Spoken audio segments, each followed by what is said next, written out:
Do I look dark? Do I need to put like more lights on or anything? A little dark. If you can. Let's see.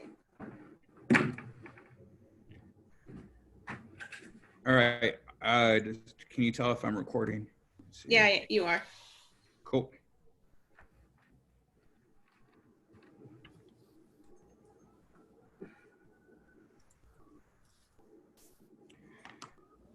All right, I'm gonna hit broadcast. So let's see what happens. So if you want to mute yourselves for right now, and then we'll go.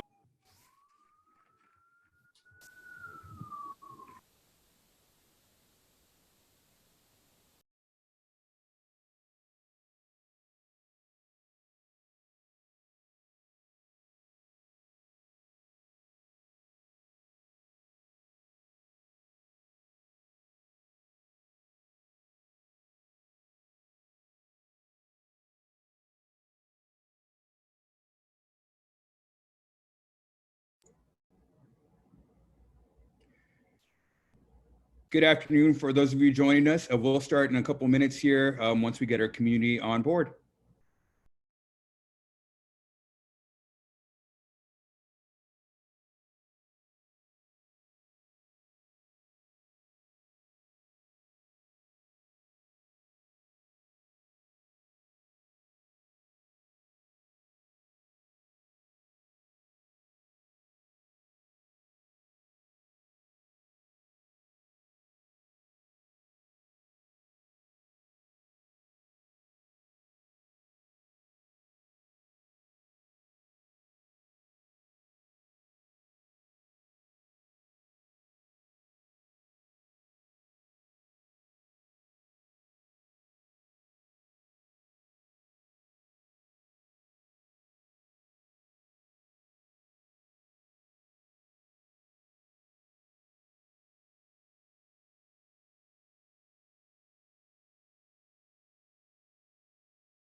Thanks again for all of you who are joining us. We will start in roughly 2 minutes.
All right, well, good afternoon, everyone.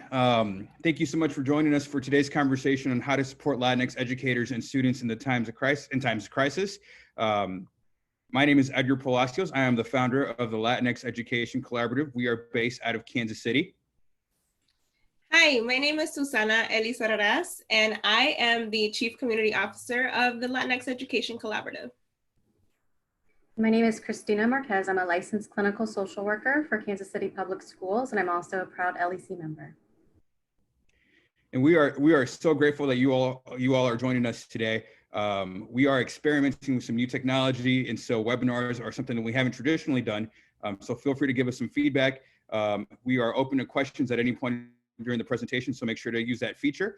And if you can't hear us, or if there's any technology, let us know, or technology issues, let us know, so we can make sure that we accommodate those requests. But we are incredibly grateful. A little bit about the Latinx Education Collaborative. We are a nonprofit startup based out of Kansas City, Missouri. We received our 501c3 status back in 2018, but this was an idea that was, I said, started probably towards the end of 2016 and then has evolved into full fruition. Our mission is to increase representation of Latinx education professionals in K-12. The reason we do this work is because nationally, only 8% of educators identify as Latinx. Meanwhile, 25% of all students in K-12 identify as Latinx. And so the biggest disparity between teacher representation exists in the Latinx community. In Kansas City, that number is more 5%. And as you can see in the last decade, in the last couple of decades, that number hasn't significantly increased at all. And so we are a community-based organization designed by and for Latinx educators. And so we are working on making sure that we're creating culturally responsive and culturally competent recruitment and retention strategies on behalf of Latinx educators. Our vision is that one day we're going to see students in positions of leadership, influence, and decision-making across the education landscape. We believe that leadership starts in the classroom, and we believe that by students who seeing themselves reflected in the educators that serve them, they have better long-term opportunities and are better able to realize their potential in leadership. As you can see at the bottom of this slide, those are our 6 core values. And so just as an FYI, we'll be sharing this information with you as well. Now, in this unprecedented time, Edgar and I really had to sit down and think about what would be our response and what is the appropriate response for the people in our community. A large part of our work is done face-to-face. We have a lot of community building and community retention around the work that we do, meaning that we host a lot of events. We make sure that our teachers and our educators, Latinx educators here in Kansas City, get loved on and get recognized, and usually in person and very lavishly. And so we had to think up different ways to make sure that our educators were still being appreciated, still being heard, but then also to ensure that the Latinx students in our area, Latinx families in our area, were also being given the access that they need as well. So at first, we were really unsure about how to do this. I think like we all were. We didn't want to be too invasive and ask a lot of personal questions about what people needed, but we wanted to be there for educators and for Latinos in our community. So we came up with our 5 commitments. This presentation will be emailed to you after this. And so these are all live links that you'll be able to click on and learn more about. You'll hear a little bit more about our virtual care packages, but our virtual check-ins, Edgar and I put places in our calendar where we were free. And it gave educators a 20-30 minute slot just to check in with us. And they could use that time however they wanted, whether they needed just to bounce ideas off someone, if it was just they needed some interaction with an adult, perhaps they're at home with just their kids. So those check-ins have been great. The virtual care packages have been amazing as well. Edgar will talk a little bit more about them. But we offered $25 virtual care packages to Latinx educators in our community, and they got to choose what they spent it on. The next thing that we committed was providing as many local resources as we could. We'll talk a little bit more later about how, especially Latinos, with some of us not having access to the English language and to reputable, credible sources, it was important for us to make sure that we gathered as many resources as we could to provide for our community. The 4th commitment that we committed to, we have what's called a design thinking curriculum that Edgar has implemented with a 6th grade class here in Kansas City. This design thinking program is revolved all around careers and particularly becoming an educator. We work with 6th grade because we think that's a pinnacle year for kids to start to consider teaching as a career, but obviously that's not something we can do right now. We cannot get in front of students. And so we transformed that curriculum into an at-home curriculum, so that families and people at home could use that curriculum as well. Last part of those commitments were solidarity segments, which we'll also talk more about. That is bringing people from around the country that we maybe feel like we don't have access to all the time, and putting them in front of people in our community. So we've had local educators, Latinx educators, talk about their experiences. We've had people from around the country talk about how they've done this work. And so in a little bit, we'll talk more about what those solidarity segments look like.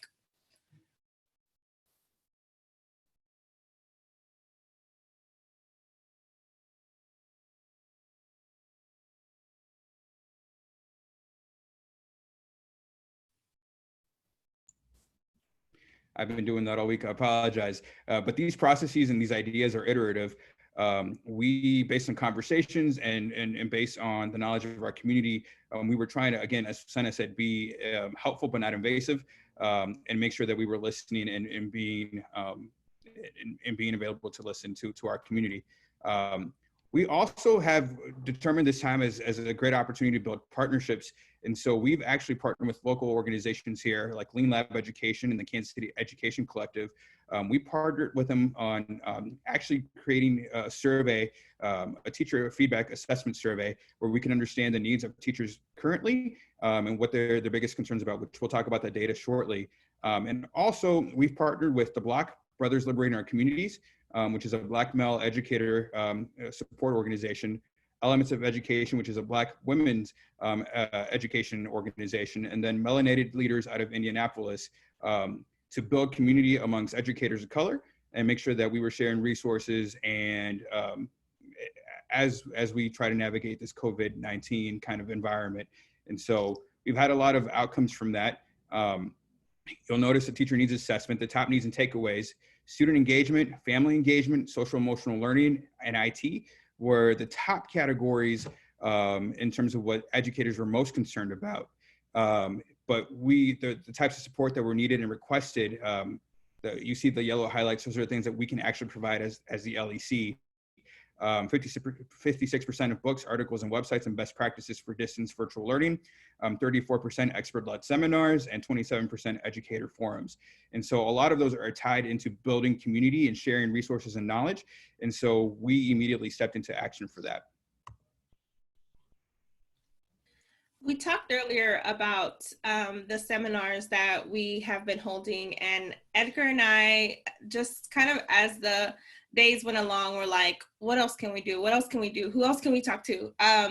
Once we really got onto live and understanding the technology behind broadcasting people and their ideas, it kind of took off from there. So on Monday, we hold forums with the partnerships, some of the partnerships you heard about in the last slide. So the Block and Elements of Education and us hold what's called the Coalition, which is a virtual space for educators of color. 1 hour in the afternoon, we just honestly talk to each other, and people engage with us through comments, and it's always really dynamic conversations. Yesterday's conversation was about perhaps how the word quality education is removed from teachers of color, meaning that being a teacher of color is often associated with whether or not they are quality. So that was a really dynamic, good conversation. That's just an example. Today on Tuesdays, we host what's called LEC Live. Those are when we reach out to educators around the country, and actually people from really different parts of our field that have anything to share as Latinx leaders with our Latinx community. Wednesdays, we host our virtual happy hours. Edgar and Block and Melanated Leaders work together with the male educators of color. And then I host the Latina Educators Virtual Happy Hour, just hanging out with educators from either locally or around the country. And then Thursdays is really boots on the ground, talking to Latinx educators about what their experience is, what great resources they have, what ideas they have, or how the Latinx Education Collaborative can help. Our reach has been really far, which is really exciting. We have people from all over the country that have been tuning into our forums, and they have been really dynamic. The people who we've had on have had so many vibrant ideas, and it's been exciting to see. Absolutely. And to Susanna's point, we knew that we wanted to create virtual community. And so we've experimented with a lot of technology and a lot of of ways of being creative around that. And we've seen our reach increase dramatically. I would say, I think on a regular week, we would be engaging with 200 folks. I just looked at the numbers this week. We're at 14,000 engagements. And so there is an appetite for community building. There is an appetite to be surrounded by educators of color, Latinx educators, and be a part of that space. And so we hold that space sacred. And it's something that's really, that this new reality has kind of allowed us to do an experiment on a virtual perspective. And you'll see the pictures of us, Susanna leading conversations with our virtual career fair, us and the male educators of color happy hour, but really trying to build community and hold space for our educators as we move forward, as we navigate this new environment. I can talk a little bit about the virtual care packages. So one thing that we decided to do, we had some budgeted dollars allocated for in-person events, and clearly we weren't going to be able to do that anytime soon. And so we decided that we really thought critically about our mission and how we show up during this time. And so we decided that we would reallocate that budget to creating micro grants of $25. We've had a lot of conversations around whether that number was too small or not enough for our educators. We also didn't want it to be insulting in any type of way. But we've had great success with this. 95 educators as of today have received and applied for our micro grants. And we gave them 3 options on how to utilize those grants. 47% of our community utilize them for students, 18% for classroom needs, and then 35% for self-care. We absolutely believe in self-care. We think it's incredibly critical during this time to take time to be to take some time to rest and recharge. And so what's really enlightened me and what's really warmed my heart a little bit is the fact that our educators are incredibly selfless. And even when we're providing them an opportunity to take care of themselves, they're choosing to utilize those dollars to help their students and help support their students. You'll also notice in the data that we previously shared that mental health wasn't a topic that came up. And so Cristina is joining us today to talk a little bit about those resources, because we know that as educators are thinking about students, they may not be thinking about themselves personally. And so we want to make sure that we have those offerings available to folks. Part of the condition that we asked in order to receive the $25 was to give us tips for parents. And so we have sources about, we're updating this list, but we have about 25 educators who have agreed to give us tips to share with parents. And so we're sharing that, also elevating the voices of Latinx educators in this time and in this space. So that's been a really fun project, and it's helped us connect and have direct impact on educators, but also indirect impact on Latinx students. Edgar called me last week or maybe a couple weeks ago and said, hey, I have this idea, let me know what you think for a virtual career fair. A big part of what we do as an organization is make sure to keep people in our community who are looking for jobs in connection with the organizations in the community. And so we do that through personal one-on-ones. We meet with people at coffee shops, always just trying to make sure that we find the best fit for our candidates. That's not possible right now. So Edgar and his fiance, right, kind of talked about and worked around what a virtual career fair would look like. And we just put our heads together and we made it happen. So last Friday, we had 11 district and charter representatives host a 20-minute session where they talked about their organization and what they were looking for in candidates.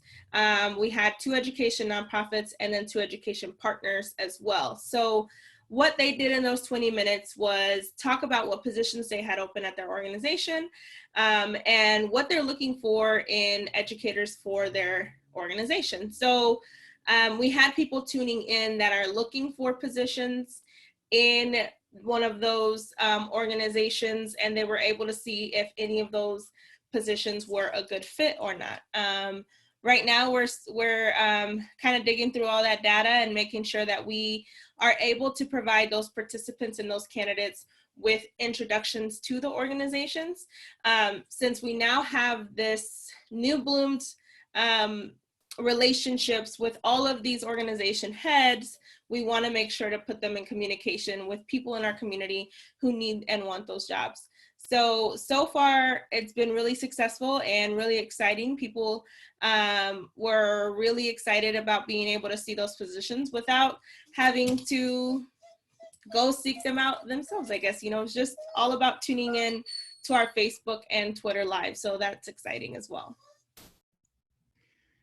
Yeah, and I will add that, this initiative actually came directly from our virtual chat. So as we spoke to educators throughout the last 6 weeks, one need that was identified and elevated was the fact that our educators are still looking for opportunities, and districts are looking for ways to hire. And so that entire system has shifted in the way they go about these ways of doing that. And so we felt the responsibility to be able to be a conduit between our community and those folks that we're hiring, and also introduce aspiring educators into the space as well. And so it's been incredibly successful. I think we've had 3 or 4 candidates that are moving forward with their interviews and being hired as well. And that work will continue over the next couple of weeks as well. And this is a point where we want to make sure to bring in the community's voice. So if you have any questions that may have been sparked from our previous slides, please let us know, because we want to create the space. And then I'm also going to turn it back to Susanna to kind of walk through some challenges and solutions that we've seen. So let us know if there are some challenges here that you resonate with in your organizations or in your experience, or if there are any that we're missing. But through our conversations with educators in our virtual forums, emails, Zoom meetings, we've been trying to gather what is it that is most negatively impacting or challenging our community. And when we think about our community, we think about the Latinx educators in our community, we think about Latinx students in our community, and Latinx families in our community. So if we look at all of those together, the first challenge that kept coming up obviously was educator isolation. We feel isolated just as people right now, obviously, but it's almost such a stark reality for Latinx teachers already. We actually hear this concern from Latinx educators when we're not under quarantine. We hear Latinx educators say, I don't see other Latinx educators. I feel alone in my building or in my district. And so this situation has only amplified that feeling. So our solutions to that has been reach out to the community closest to you. When I say that, I mean, we all have different facets of our identity. And whatever facet of your identity you feel is the closest or that you resonate with the most, I challenge you to reach out to that community. All of these solutions talk about things that you could do. And so if you have thoughts about how we as an organization can help, feel free to chime in when you get a chance. The second challenge that kept coming up is just how quickly policy changes are happening, meaning that we are getting information really slowly, right? Well, I guess I should say this, that when policies change quickly, and if we already have language barriers or lack of access to reputable, credible sources, so we're already getting information somewhat slowly, then the fact that policies change so quickly can be harmful. So something I've tried to do in this time is to ensure that I'm seeking out non-biased news sources that are easy to follow for my preferences. So am I more likely to follow news sources on social media? If that's the case, ensuring that they're credible and non-biased. Am I more likely to be online all day? Okay, so find a news source that you would see online. Do you watch TV more often? So just making sure that the news source that you are following is credible and reputable. There are several ways to do that, but always feel free to reach out to us if you have any thoughts on that. The next challenge that we heard, especially me interacting with my students' Spanish-speaking families, is that they were struggling to find adequate and reputable resources in Spanish. So what I would suggest to people having that challenge is to reach out and seek Latinx organizations in your community. Many of those organizations of color have been already gathering resources that they've been finding, not just resources in Spanish, but resources that can help in general. If an org doesn't exist, count on us. The Latinx Education Collaborative, I have a link there for that, has been gathering resources about COVID this whole time. Resources in Spanish. We also have been gathering instructional materials and resources for ELL students and in Spanish as well. So feel free to use that link to, have us be your source of information. We'd love for that to be the case. Fear is obviously a challenge that our community is experiencing. My mom calls me every day from Chicago, and it's just like, all I see on the news is them talking about COVID. I don't know what to believe. I don't know what to be afraid about. I don't know what to be nervous about. So I've shared with her to, again, focus on reputable data and resources from credible sources.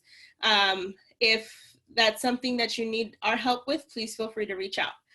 On the teacher side of things, on the education side of things, student motivation and engagement. In my experience, this has been really difficult.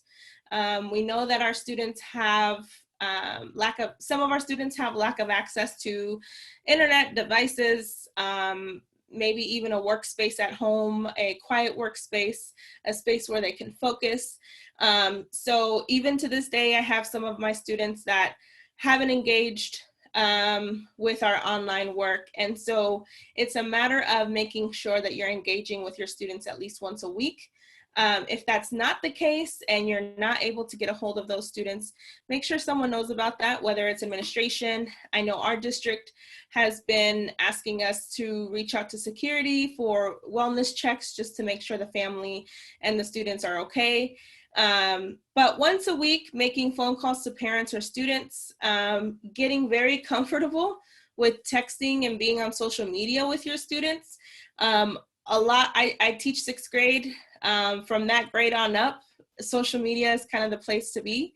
And so I've created a teacher Instagram in the last couple of weeks to post things that are going on in my life. And that way I can also follow them and they can message me. So that's a good idea for this time as well.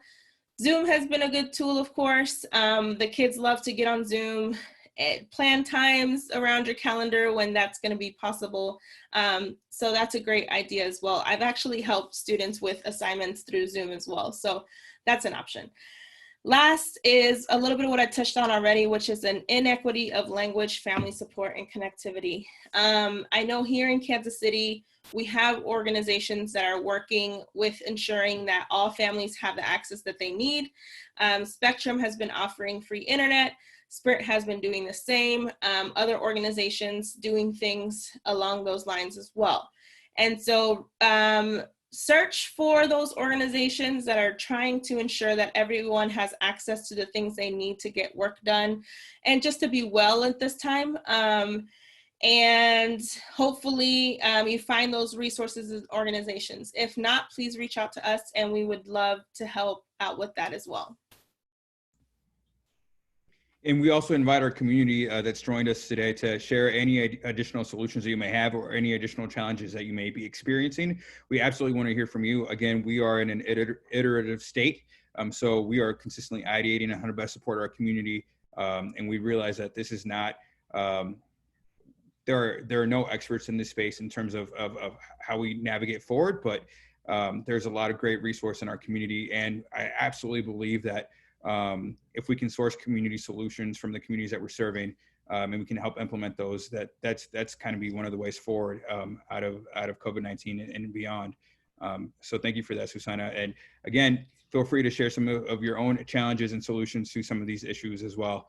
We're going to kick it off over to Cristina to talk a little bit about the mental health components of this, because again, as you notice in some of the data, mental health doesn't really come up in these conversations in terms of educators and students. And so we're all dealing with additional struggles and additional ways of coping with life. And so we thought it was important to elevate the mental health perspective on these conversations.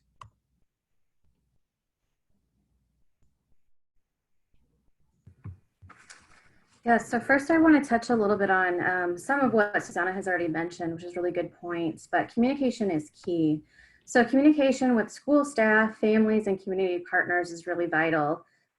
Something that we're doing here within the district is continuing to work with our pre-existing students that were on our caseloads, but also we're getting new referrals every single day. So it's trying to maintain the same support that you were providing in the past, but having to be really creative with new ways of communicating.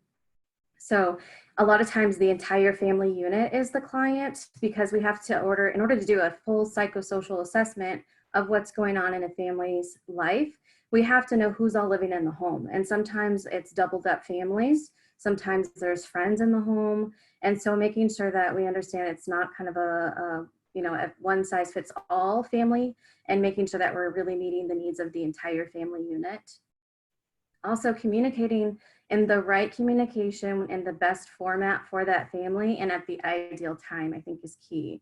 So right now our families are getting overloaded with information regularly from the district, from the community. Like Susanna said, they're getting information. Sometimes it's misinformation. And so making sure that you're helping them navigate that and not adding to the noise that they're hearing right now.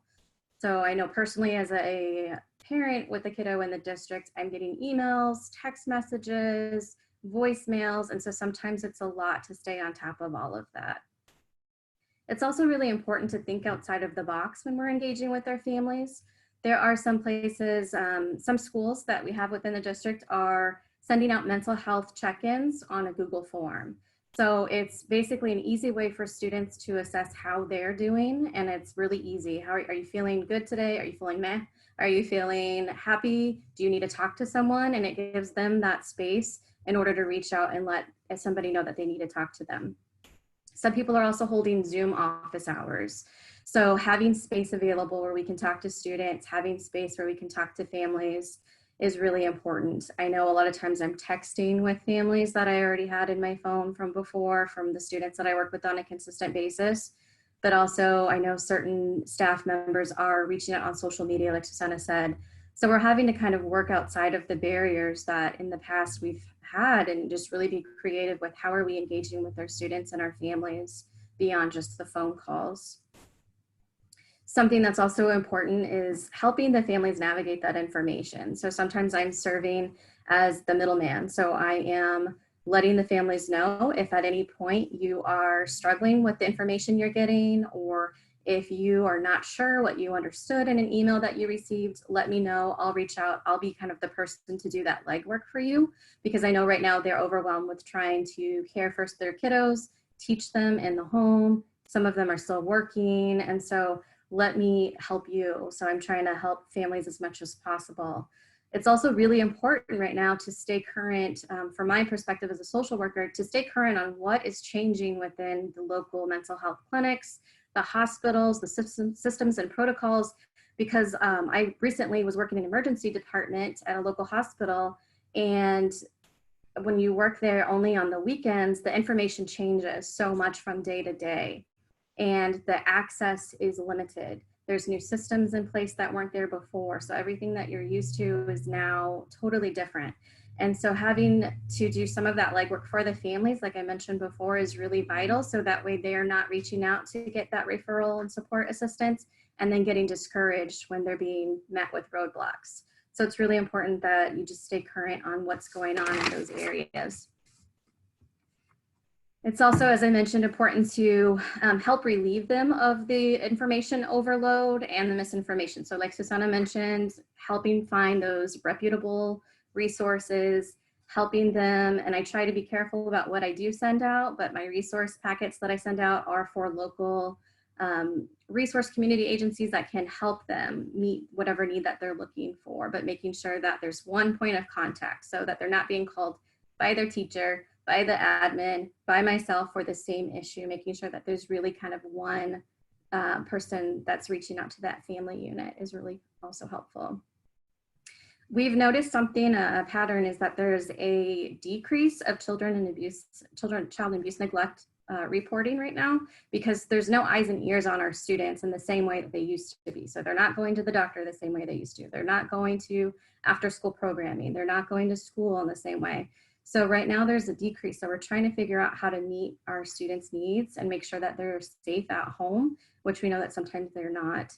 But also making sure that families know what the resources are. So right now there's a lot of different agencies doing good work, and a lot of our families, when we talk to them, a lot of times they're telling us, no, we're good.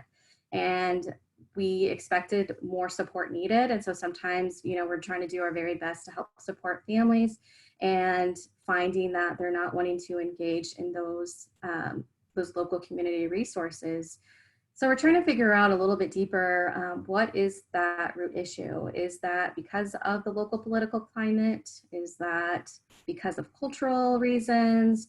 Is it just unfamiliarity with the staff that's calling them? So trying to figure out how to best support our families for things like access to food, hygiene items. Something that I am doing a lot more right now is supportive counseling for families. We've done that in the past, but doing that on a more regular basis for things like psychoeducation around tech usage. I know a lot of students are, when they do have access, are staying on that more than maybe they should. And so it can cause behavioral challenges. And there's a lot of single parent households, there's a lot of grand families, a lot of doubled up families. And so trying to help families establish new routines that maybe they didn't have in place before, or if they did, how do you amend it to meet the needs of the family unit right now? And there's a lot of grief and loss right now. So there's a lot of activities that students are missing out on. They're not graduating in the same expectation that they had. They're missing those relationships with their peers and their teachers. And so how do we help the family unit really navigate that? And then providing crisis intervention on the phone really does require a different skill set than doing a suicide assessment in person. So not being able to have eyes and ears, or not being able to have your eyes on that person while they're telling you that they're experiencing certain behaviors can be concerning. So trying to look into different modes of helping a family. So right now I know the district is looking into telehealth as an option, but right now it's not currently in place, but really trying to meet the needs of our students outside of what we currently have. One way to do that, though, as best as we can, is by providing those resources that are available 24/7. So there are crisis text lines that a lot of times when I work with a student, a lot of times I work with middle school, high school students, and I do tell them, if you have a phone, go ahead and save this number in your phone. So if you need support at 2 a.m., your family's asleep, your friends are asleep, you have somebody that you can reach out to. There's also suicide prevention hotlines in English and Spanish. So making sure that those are accessible, not only to our students, but to our staff, because we want to make sure that everybody has access to the same information. So if a student reaches out to them in the middle of the night, they have that information. A lot of times I do update voicemails and or my email signature with those crisis lines, because that's important that people have access to that information at all times. EAP is also employee assistant program is also really important for our staff to have access to and know about, so that they can access it. They can receive that support that they might need at this time. And then having resource packets available. It sounds like LEC is doing a great job at doing that, but having resource packets available in English and Spanish, other languages, and making sure that not only the social work department has access to it, but the teachers as well, because if they have a student or a family that reaches out to them, we want to make sure that they're equipped. And sometimes our teachers might need to access that support as well. So really just making sure that everybody has access to the same information. And then supporting each other is super important right now. Just making sure that we're reaching out, like Susanna mentioned, reach out to your support system, whether it's your internal people at your department, your school district, your school, your building, or externally, just making sure that you are reaching out, that you're creating self-care for yourself. I know right now it's really important since we're working from home. It seems like sometimes there's no start and stop, that you're just consistently working throughout the day. You're checking your emails maybe more than you would at sometimes in the past. And so I think it's important to have some kind of transition to what does the start of your day look like. So for me personally, I make coffee.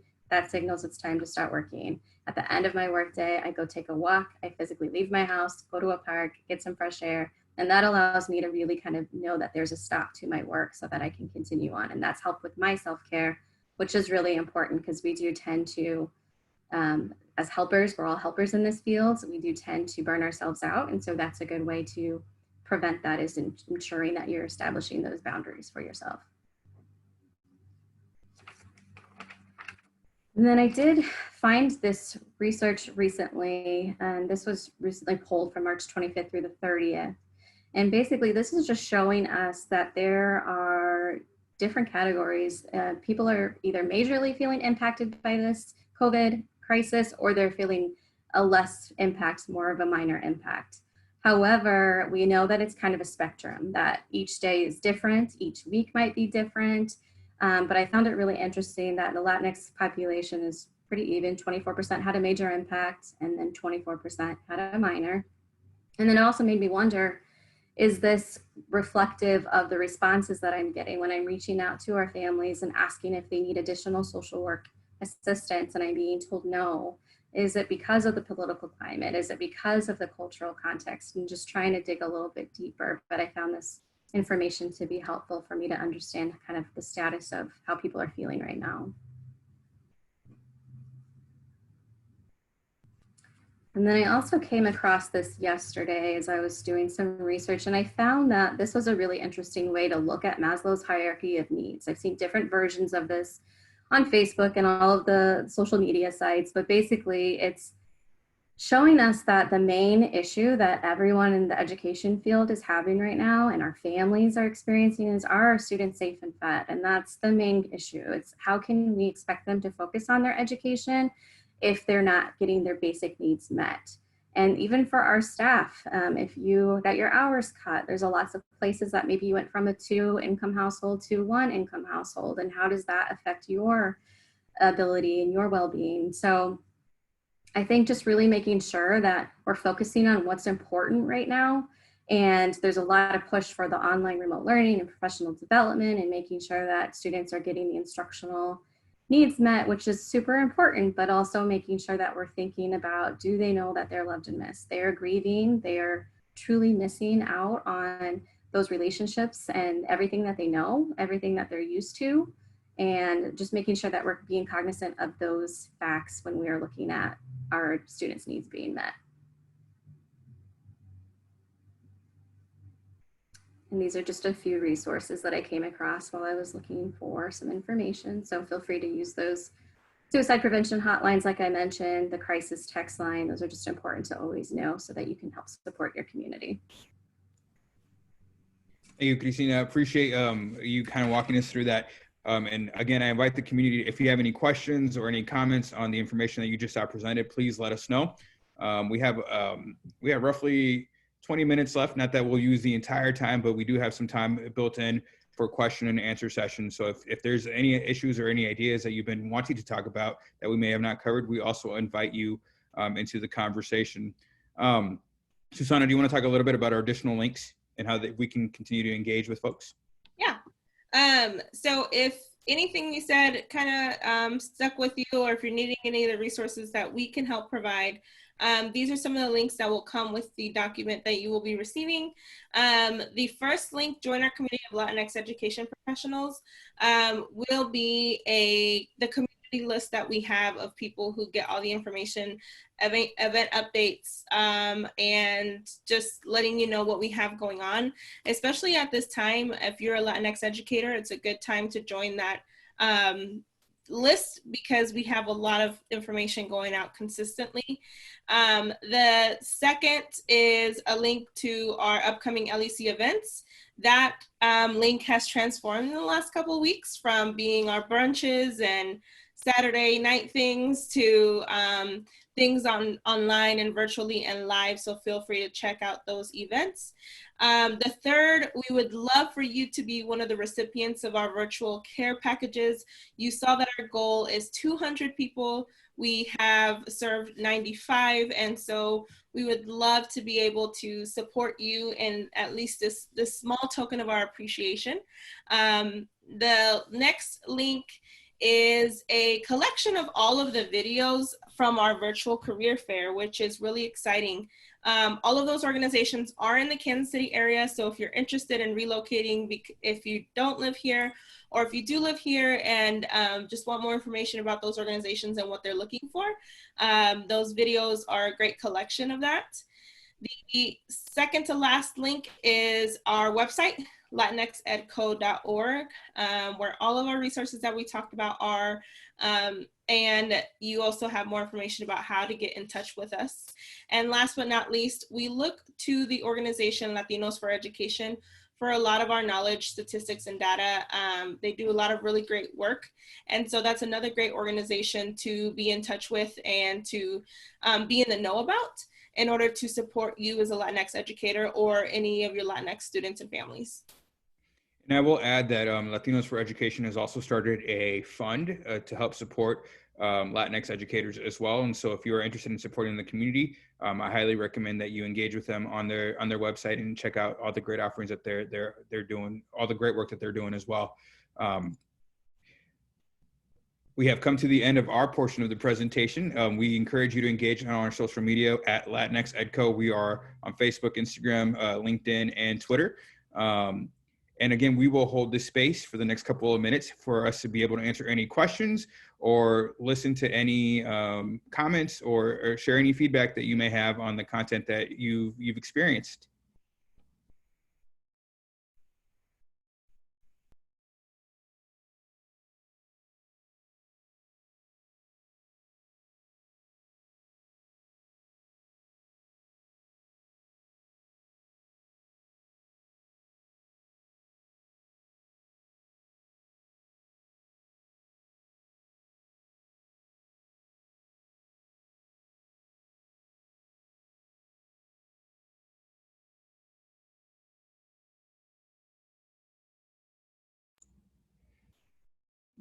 All right, we'll hold the space open for one more minute. If you have any questions or comments, let us know.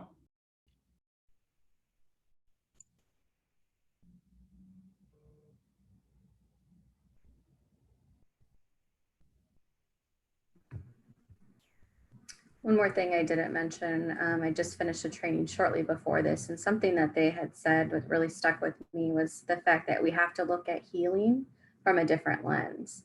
And we're used to having the students and the families in front of us, and so having to figure out ways to support our families, our teacher, our whole school community.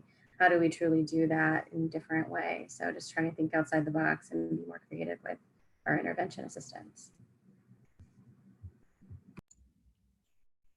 Thank you for sharing that, Cristina. Yeah, this is definitely a new world for all of us. And so we are here to walk alongside your journey.